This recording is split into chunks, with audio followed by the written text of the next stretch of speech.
En el capítulo 12 vamos a ver lo que es el desarrollo psicosocial en la adolescencia.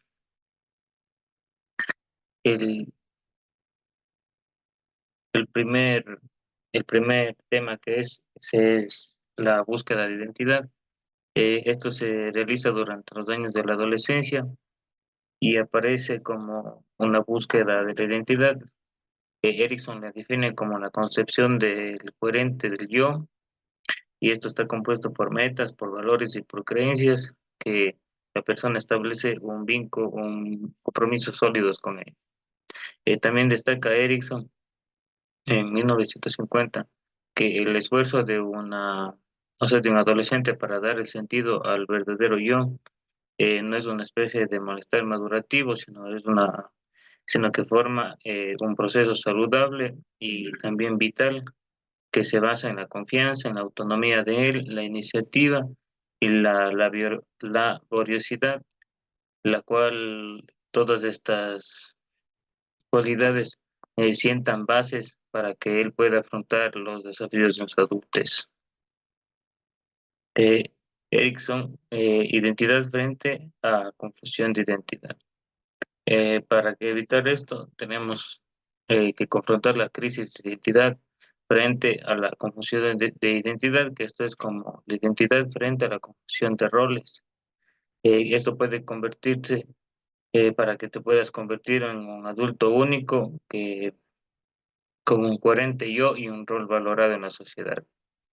También la identidad se construye a medida que los jóvenes resuelven tres problemas fundamentales, que es la elección de una ocupación, la adopción de valores con los cuales vivir y el desarrollo de una identidad sexual satisfactoria. Cuando los jóvenes tienen dificultades para decidirse por una identidad ocupacional o cuando tienen oportunidades que se ven, que se ven dificultadas, tiene consecuencias negativas como puede ser que eh, tengan conductas y actividades delictivas. En Marcia, los estados de identidad, crisis y compromiso.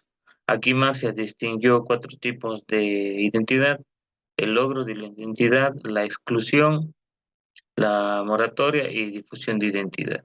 El logro de identidad se caracteriza por el compromiso con las elecciones hechas después de una crisis, un periodo que se dedica a la exploración de alternativas. En la exclusión, una persona que aún no ha dedicado tiempo a considerar las alternativas, es decir, que aún no pasa una crisis de identidad y se comprometen con planes que otra persona ha establecido para su vida. En moratoria, la persona que está en crisis considera alternativas, pero él lo hace como un sentido de compromiso. Y en difusión de identidad se caracteriza porque tiene ausencia de compromiso y falta de una consideración seria de alternativas. Las diferencias de género en la formación de la identidad. Aquí el autor Gilligan dice que las niñas y mujeres desarrollan su identidad principalmente a través de sus relaciones y no separándose de los demás, sino que se evalúan a sí mismas por cómo manejan sus responsabilidades y cuidan de otros y también de sí mismos. También cabe recalcar que en la actualidad las diferencias individuales pueden ser más fuertes que las del género para una formación de la identidad. También el autoestima, en cambio, en los hombres, la autoestima masculina tiene a estar vinculada con los esfuerzos para lograr un logro individual. También eh, varios estudios recientes han revelado que la autoestima disminuye durante la adolescencia con más rapidez y en el caso de las muchachas.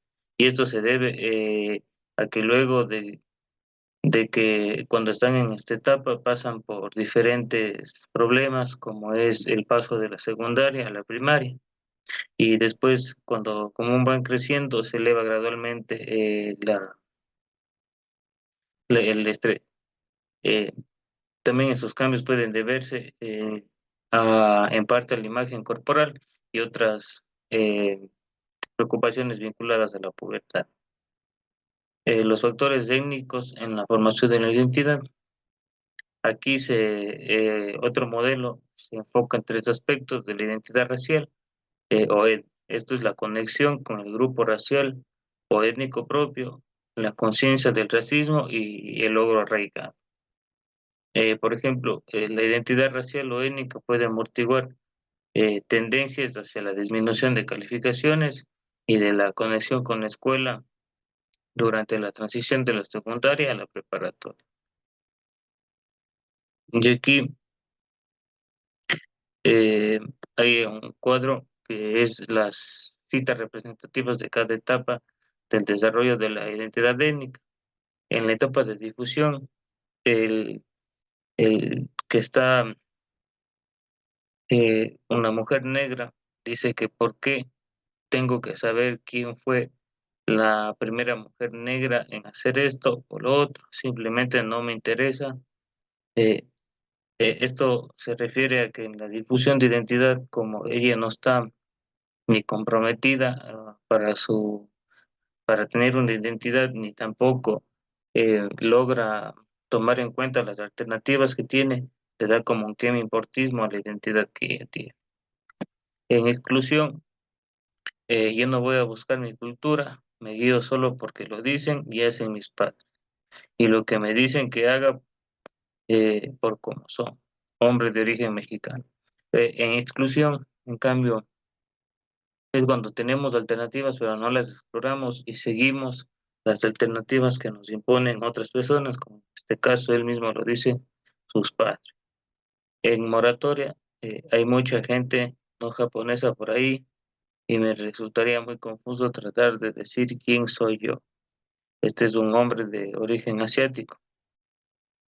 Y aquí en moratoria él solo lo dice por compromiso. Y vuelta en el logro es que la gente me humilla por ser mexicano, pero ya no me aflige, ahora puedo aceptarme más. Esto él logra entender sus alternativas y también se compromete a seguir esa alternativa, la cual es en su etnia ser mexicano. Otro tema importante que le queremos dar a conocer es sobre la sexualidad. A manera de introducción podemos mencionar que la identidad sexual es una faceta crucial en la autopercepción que implica verse a sí mismo como un ser sexuado, reconocer la propia orientación sexual, aceptar los cambios sexuales y establecer vínculos románticos o sexuales. Este proceso no solo está impulsado por factores biológicos, sino que también está influenciado por la cultura. Durante el siglo XX, en diferentes países industrializados como Estados Unidos, se produjo un cambio significativo en las actuales actitudes y conductas sexuales. Esto por la llegada del Internet, eh, que ha facilitado el sexo casual con personas conocidas a través de salas de conversación en línea y sitios de citas como Tinder.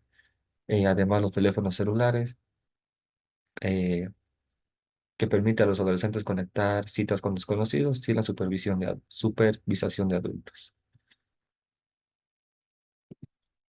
La orientación sexual, ¿quiénes son los responsables? La orientación sexual se vuelve relevante en la adolescencia, pudiendo ser heterosexual, homosexual o bisexual.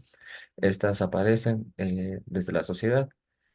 Una estadística que hemos puesto en la diapositiva, en Estados Unidos la tasa de homosexualidad varía entre 1 y 21%, según la medición por atracción, comportamiento o identidad sexual. También podemos mencionar que muchas experiencias homosexuales en la juventud no determinan la orientación sexual. ¿Esto qué quiere decir?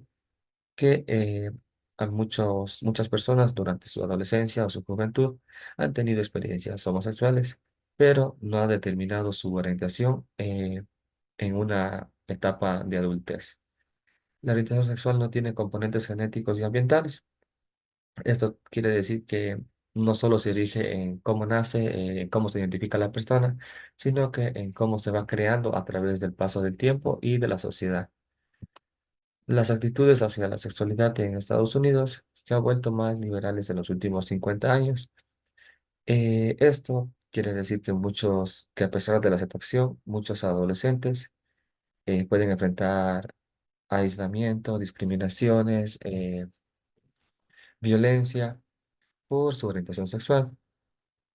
No hay un único camino para desarrollar la identidad sexual y muchos jóvenes pueden experimentar confusiones debido a la falta de formación aceptado socialmente para explorar su sexualidad.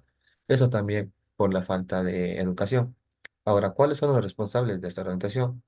Los principales responsables son la familia, obviamente la educación sale de la casa, los educadores docentes, en donde se menciona que en las instituciones educativas debe implementarse un plan de orientación sexual para los jóvenes, niños, eh, para que ellos tengan más conocimiento sobre el tema. Los medios de comunicación también juegan un papel fundamental en estas orientaciones, ya que los jóvenes a través de noticias, TikTok, Facebook, diferentes redes sociales o informaciones que se pueden extraer del teléfono móvil, pueden ser orientados sobre la orientación sexual siempre y cuando tengan la supervisión de un adulto para que vean que estas fuentes sean confiables. Y los pares, que esto quiere decir que los pares se refiere a personas, a la sociedad.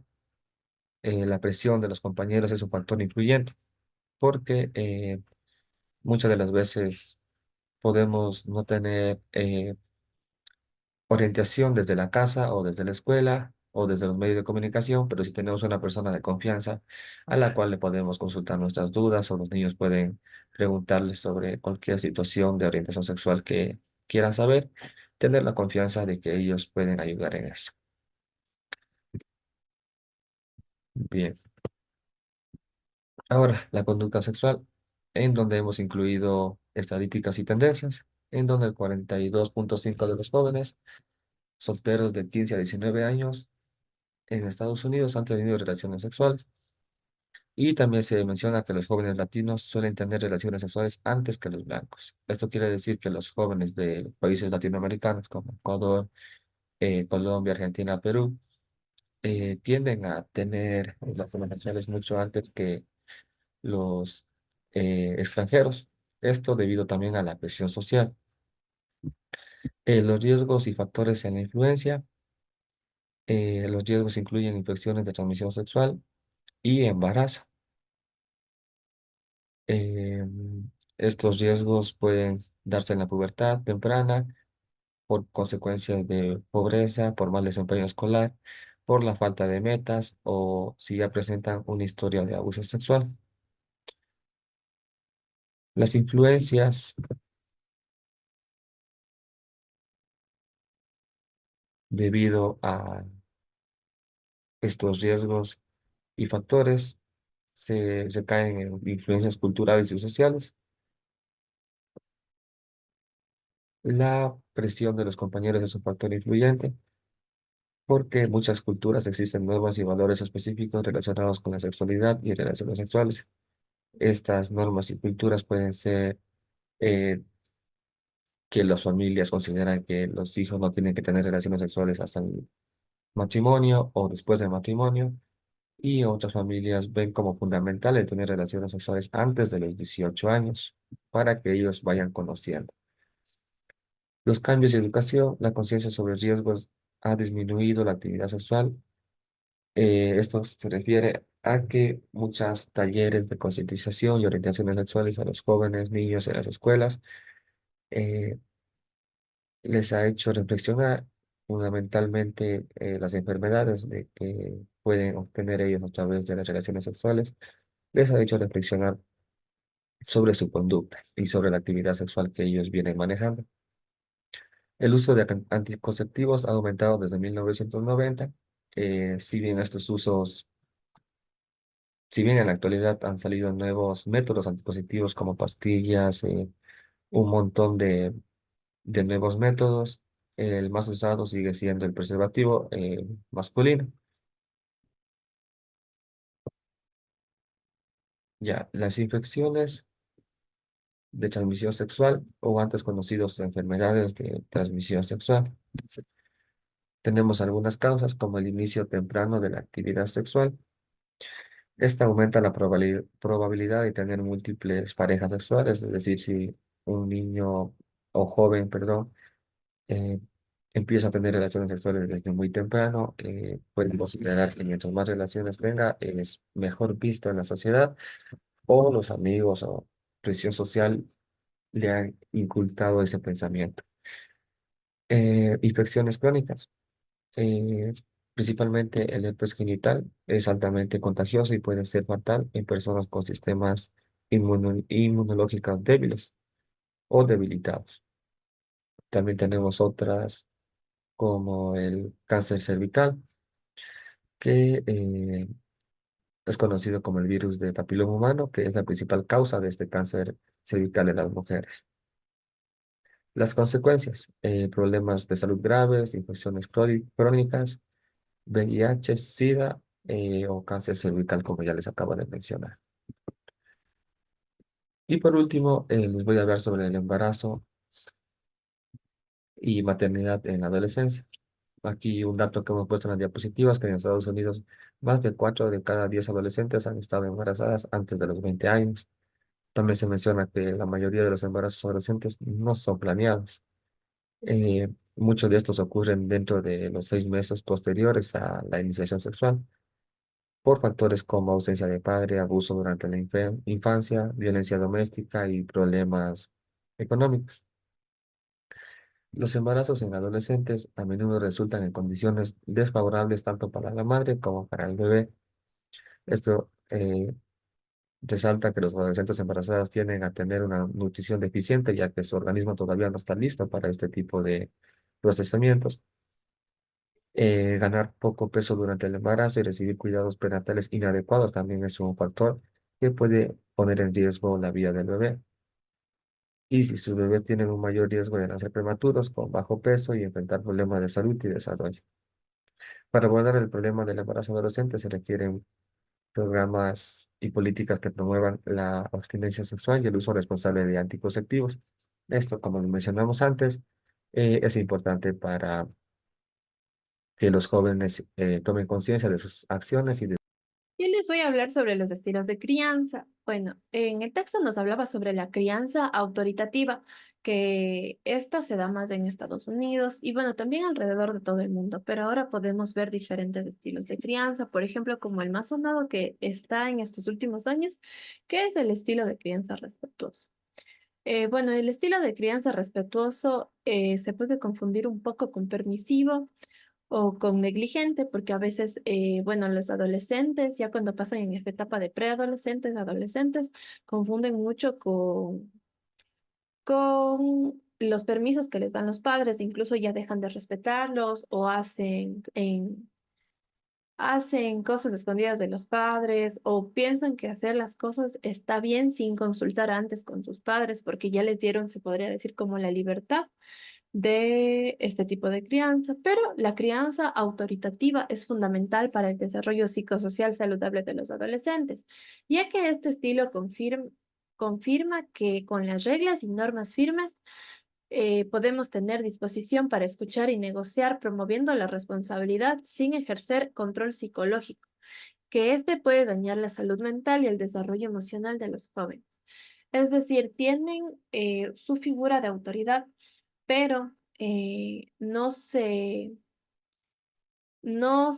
niega la opinión de los jóvenes, sino se llega mediante la comunicación, se llega a una escucha y a una negociación mediante la promoción de responsabilidades que tendrían en el hogar o en el estudio. Las relaciones con la familia, los iguales y la sociedad adulta. Los adolescentes pasan más tiempo con sus compañeros y menos con su familia, y los valores fundamentales siguen estando alineados con lo de sus padres, a pesar de buscar compañía e intimidad en sus amigos. Los adolescentes necesitan una base segura en sus padres para explorar su independencia. Aquellos adolescentes que tienen relaciones de apoyo sólidas con sus padres, que comprenden y fomentan su autonomía, se sienten más seguros y tienen un refugio en momentos de estrés emocional. Es por eso que a veces vemos muchos casos de adolescentes que se refugian, podría ser en otras cosas, ya que no tienen, como lo dice el texto, no tienen una relación establecida con los padres. Entonces a veces buscan refugios en los amigos, en el alcohol, en las sustancias o a veces en sus parejas. Y es por eso que hay bastantes embarazos adolescentes, porque buscan, como ya lo mencionaba, refugio en otras cosas y no en sus padres, porque no tienen una buena relación, una buena comunicación y una base sólida en la que apoyarse. La rebelión adolescente es un mito. Pues bueno, en esto hemos dividido en cuatro temas en la realidad de la rebelión, que esta sería como más común y depende de la mayoría de los adolescentes de clase media que mantienen relaciones positivas con sus padres. También los conflictos y emociones. Aunque infrecuentes, los conflictos familiares afectan significativamente a los problemas emocionales, porque las emociones en la adolescencia son más intensas. Todo se percibe mucho más por esta misma etapa de que se está percibiendo muchos cambios, tanto físicos como psicológicos. Los problemas graves. Los adolescentes con problemas graves suelen venir de familias perturbadas y continúan con dificultades en adultez. Es lo que decía anteriormente, si es que no se tiene una base sólida, los adolescentes no tienen una base sólida en la que apoyarse, tambalearán en el camino y buscarán otro tipo de refugios o tal vez serán adolescentes problemáticos, entre otras muchas posibilidades más. Y la importancia de la atención. Reconocer las dificultades de la adolescencia ayuda a los adultos a entender mejor a los adolescentes y a identificar quienes necesitan una ayuda especial. Bien, también dentro de adolescentes y padres tenemos el tema de la supervisión de los padres y confidencias de los adolescentes. La supervisión eficaz de los padres ayuda a prevenir problemas de conducta de los adolescentes. Sin embargo, la creciente autonomía de los padres y la reducción de las áreas en que se percibe la autoridad de los padres redefinen los tipos de conducta que se espera que los adolescentes revelen a sus padres. En un estudio de 690 adolescentes belgas, los jóvenes mostraban más dispuestos a hablar sobre sí mismos cuando los padres mantenían un clima familiar cálido y sensible en que se les alentaba a comunicar de manera abierta y los padres proporcionaban expectativas claras sin ser demasiado controladores. En otras palabras, cuando la crianza era autoritativa. También está lo que es la estructura y atmósfera familiar. Los adolescentes como los niños pequeños son sensibles a la atmósfera del hogar. En otros estudios, adolescentes de ambos sexos cuyos padres se divorciaron mostraban más problemas académicos, psicológicos y conductuales. Según los datos de un importante estudio longitudinal nacional, los adolescentes que viven con padres que se mantienen casados suelen tener muchos problemas de conducta que los que viven en otras estructuras familiares, como por ejemplo con un progenitor, en familias que cohabitan o familias reconstituidas. Por otro lado, un estudio multiétnico de hijos de 12 y 13 años de madres solteras no encontraron efectos negativos de la crianza por parte de padres solteros en el rendimiento escolar ni mayor riesgos de problemas de conducta. Lo que más importa era el nivel educativo y la capacidad de la madre, el ingreso familiar y la calidad del ambiente familiar. Este hallazgo sugiere que los efectos negativos de vivir en un hogar con un progenitor soltero pueden ser compensados por efectos positivos. Para finalizar con los adolescentes y padres, como último tema tenemos el empleo de la madre y el estrés económico. Una madre soltera a menudo que tiene que trabajar para evitar el desastre económico, la manera en que su empleo afecte a sus hijos adolescentes puede depender del tiempo y la energía que le queden para dedicárselos y al tipo de modelo que proporciona. Como ya vimos, un problema importante de muchas familias con un progenitor soltero es la falta de dinero. En un estudio longitudinal llevado a cabo en Estados Unidos, los adolescentes hijos de madres solteras con bajos ingresos eran afectados de manera negativa por el empleo inestable de la madre o por el hecho de que ella estuviera desempleada por varios años. Es probable que estos jóvenes deserten de la escuela y experimenten disminuciones en el autoestima y el autodominio. Esto en cuanto a los adolescentes y padres. Otro tema importante del que les voy a hablar es adolescentes y hermanos. A medida que los adolescentes pasan más tiempo con los compañeros, tienen menos tiempo y menos necesidad de la gratificación emocional que solían recibir del vínculo fraterno. A esta edad son menos cercanos a sus hermanos que a los padres o amigos.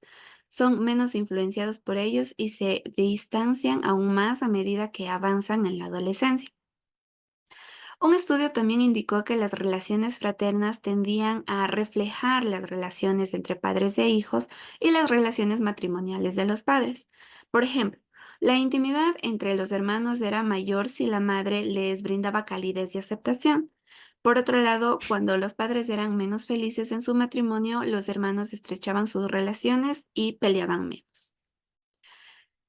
Em, Otro tema también a tratar es los adolescentes e iguales.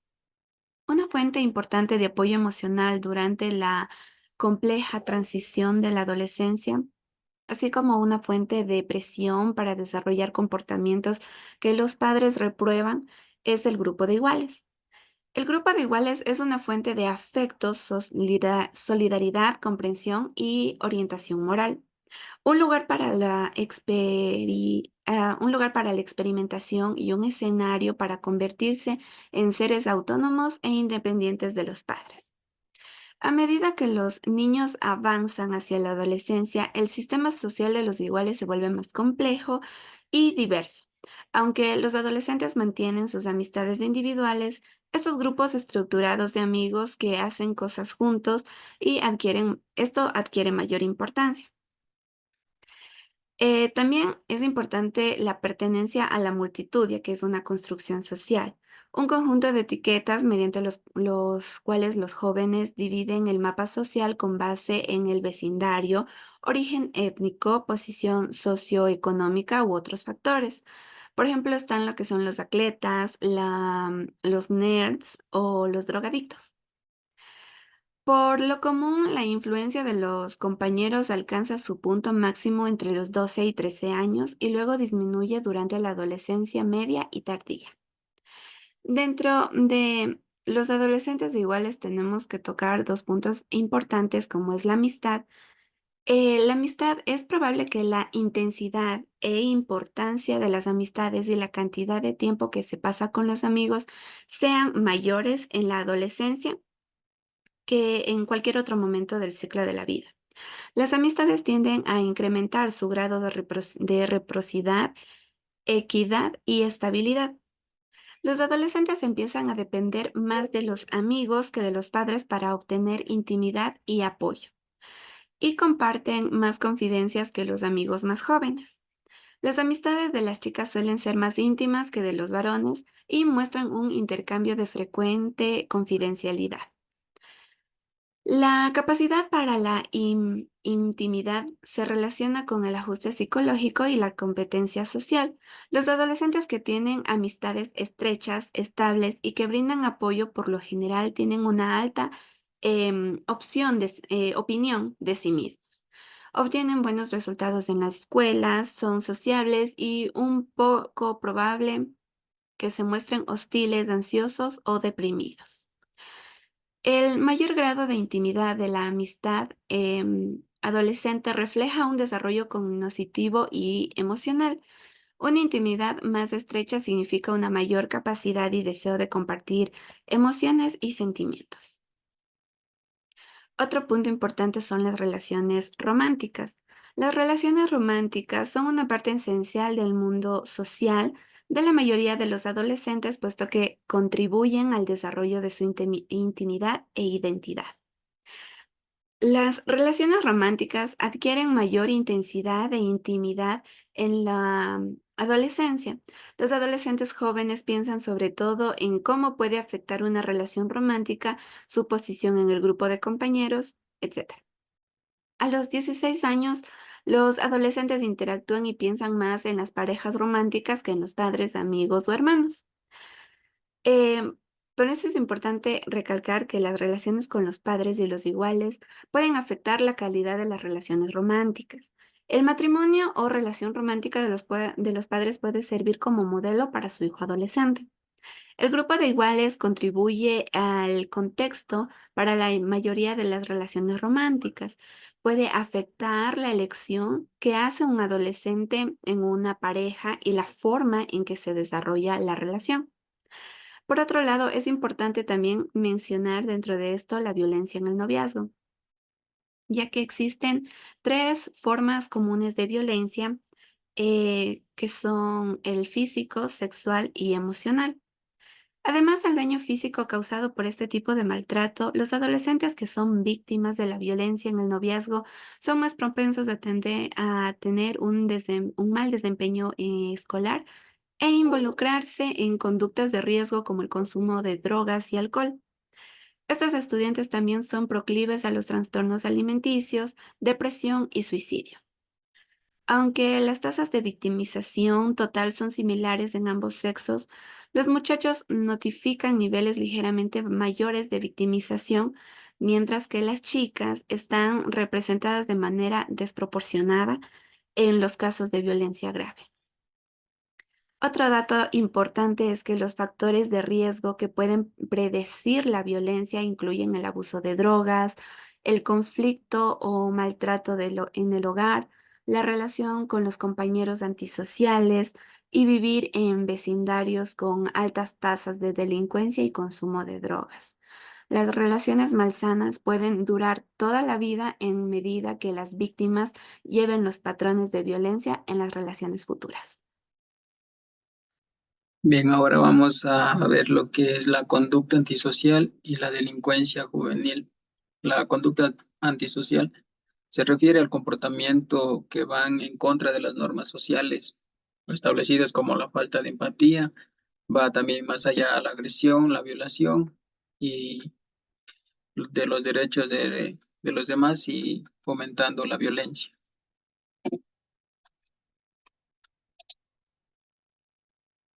Bien, además tenemos lo que es la conversión en delincuentes, factores genéticos y neurológicos que influyen. La conducta antisocial tiende a presentarse en familias. El análisis de muchos estudios han concluido que los genes influyen en un 40 y 50%, dependiendo la variedad de conducta antisocial dentro de una población.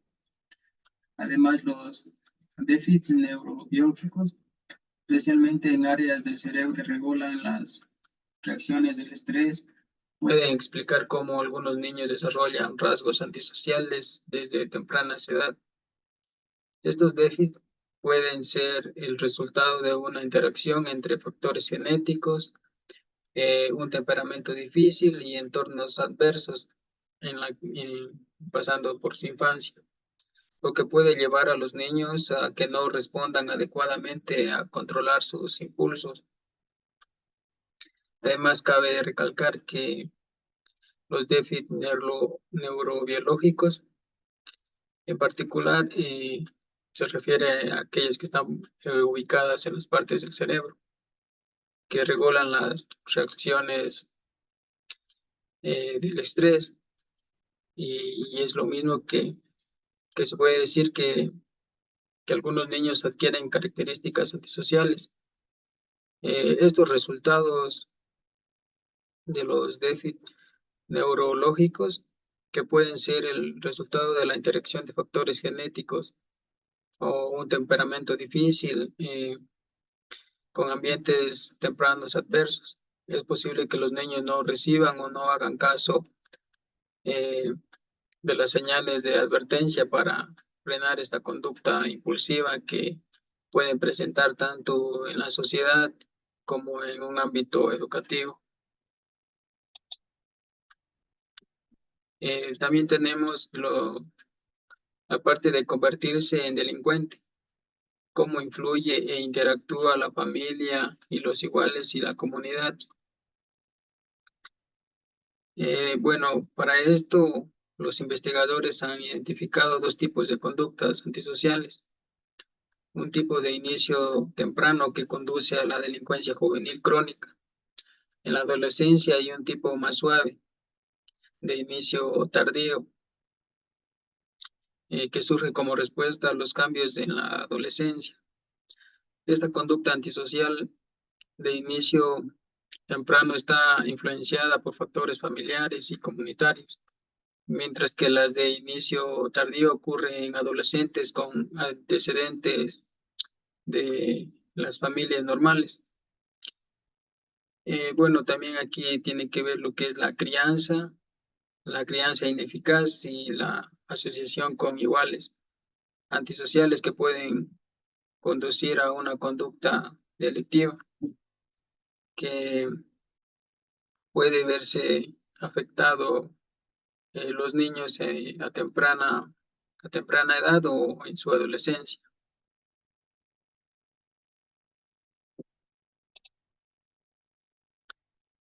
También la perspectiva a largo plazo.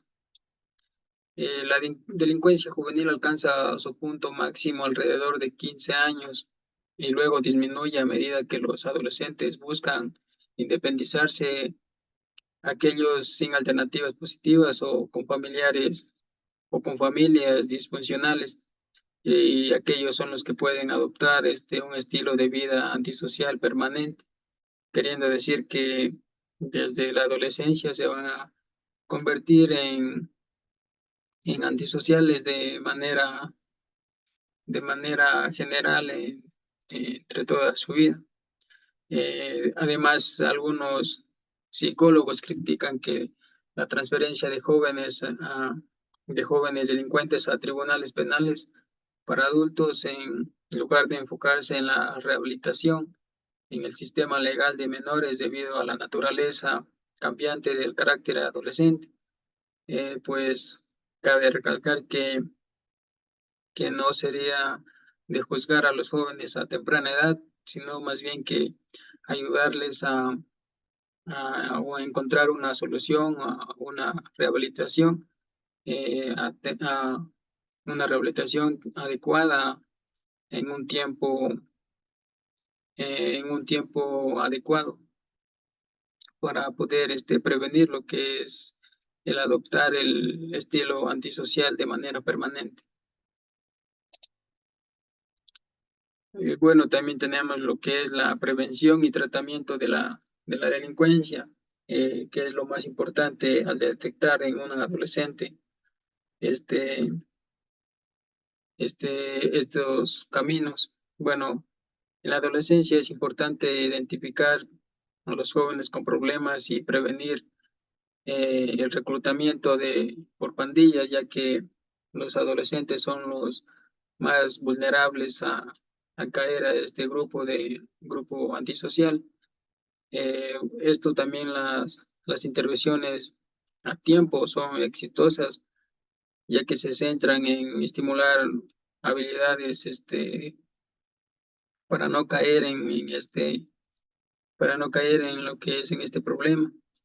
Además de esto, eh, o al ya detectar esto, ofrecerles a los jóvenes una solución, en cuales las personas que están encargadas se van a estar siempre supervisando, apoyando a estos jóvenes para mantener niveles de control apropiados y fomentar relaciones positivas en la adolescencia temprana, que estos pueden prevenir a conductas antisociales, ya que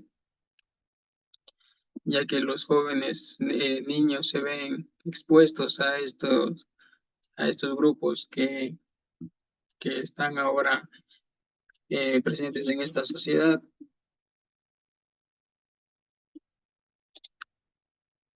Bueno, esto ha sido todo por hoy y muchísimas gracias.